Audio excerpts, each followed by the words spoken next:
After these things, Jesus went away to the other side of the Sea of Galilee, which is also called the Sea of Tiberias. A great multitude followed him, because they saw his signs which he did on those who were sick. Jesus went up into the mountain, and he sat there with his disciples. Now the Passover, the feast of the Jews, was at hand. Jesus therefore, lifting up his eyes, and seeing that a great multitude was coming to him, said to Philip, "Where are we to buy bread that these may eat?" This he said to test him, for he himself knew what he would do. Philip answered him, 200 denarii worth of bread is not sufficient for them, that every one of them may receive a little. One of his disciples, Andrew, Simon Peter's brother, said to him, "There is a boy here who has 5 barley loaves and 2 fish, but what are these among so many?" Jesus said, "Have the people sit down." Now there was much grass in that place, so the men sat down in number about 5,000. Jesus took the loaves, and having given thanks, he distributed to the disciples, and the disciples to those who were sitting down, likewise also of the fish, as much as they desired. When they were filled, he said to his disciples, "Gather up the broken pieces which are left over, that nothing be lost." So they gathered them up, and filled 12 baskets with the broken pieces from the 5 barley loaves, which were left over by those who had eaten. When therefore the people saw the sign which Jesus did, they said, "This is truly the prophet who comes into the world." Jesus therefore, perceiving they were about to come and take him by force to make him king, withdrew again to the mountain by himself. When evening came, his disciples went down to the sea, and they entered into the boat and were going over the sea to Capernaum. It was now dark, and Jesus had not come to them. The sea was tossed by a great wind blowing. When therefore they had rowed about 25 or 30 stadia, they saw Jesus walking on the sea, and drawing near to the boat, and they were afraid. But he said to them, "I am, don't be afraid." They were willing therefore to receive him into the boat. Immediately the boat was at the land where they were going. On the next day the multitude that stood on the other side of the sea saw that there was no other boat there, except the one in which his disciples had embarked, and that Jesus hadn't entered with his disciples into the boat, but his disciples had gone away alone. However, boats from Tiberias came near to the place where they ate the bread after the Lord had given thanks. When the multitude therefore saw that Jesus wasn't there, nor his disciples, they themselves got into the boats and came to Capernaum seeking Jesus. When they found him on the other side of the sea, they asked him, "Rabbi, when did you come here?" Jesus answered them, "Most assuredly I tell you, you seek me, not because you saw signs, but because you ate of the loaves and were filled.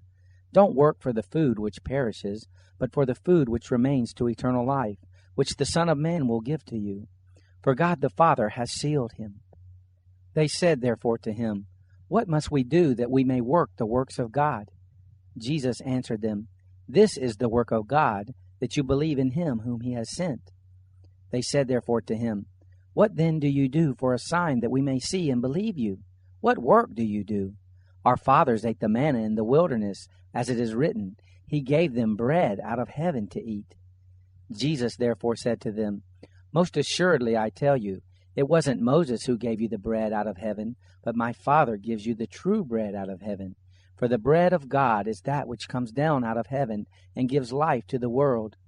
They said therefore to him, "Lord, always give us this bread."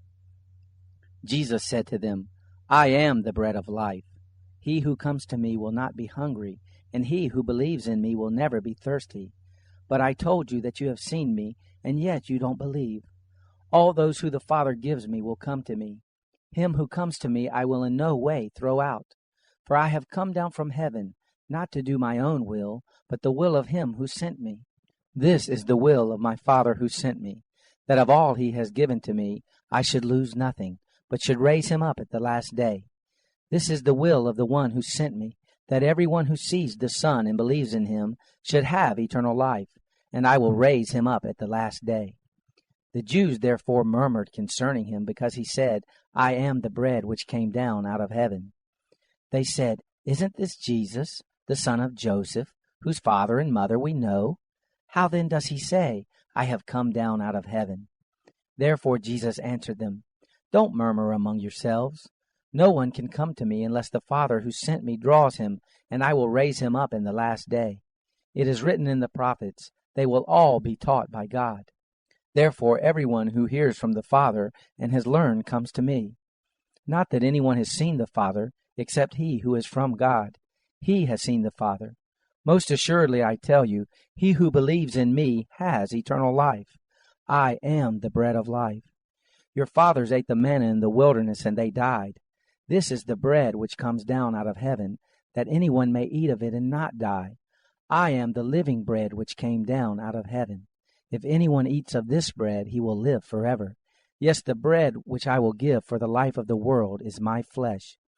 The Jews therefore contended with one another, saying, How can this man give us his flesh to eat? Jesus therefore said to them, Most assuredly I tell you, unless you eat the flesh of the Son of Man and drink his blood, you don't have life in yourselves. He who eats my flesh and drinks my blood has eternal life, and I will raise him up at the last day. For my flesh is food indeed, and my blood is drink indeed. He who eats my flesh and drinks my blood lives in me, and I in him.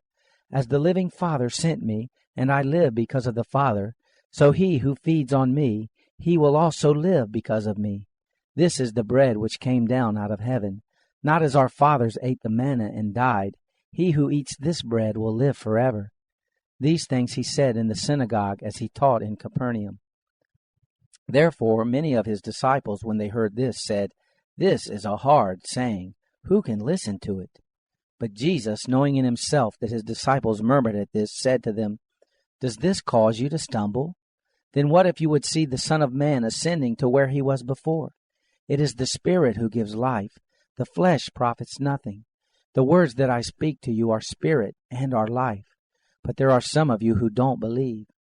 For Jesus knew from the beginning who they were who didn't believe, and who it was who would betray him. He said, For this cause have I said to you, that no one can come to me unless it is given to him by my Father. At this many of his disciples went back and walked no more with him. Jesus said therefore to the 12, You don't also want to go away, do you? Simon Peter answered him, Lord, to whom would we go? You have the words of eternal life. We have come to believe and know that you are the Christ, the Son of the living God. He answered them, Didn't I choose you, the 12, and one of you is a devil? Now he spoke of Judas, the son of Simon Iscariot, for it was he who would betray him, being one of the 12.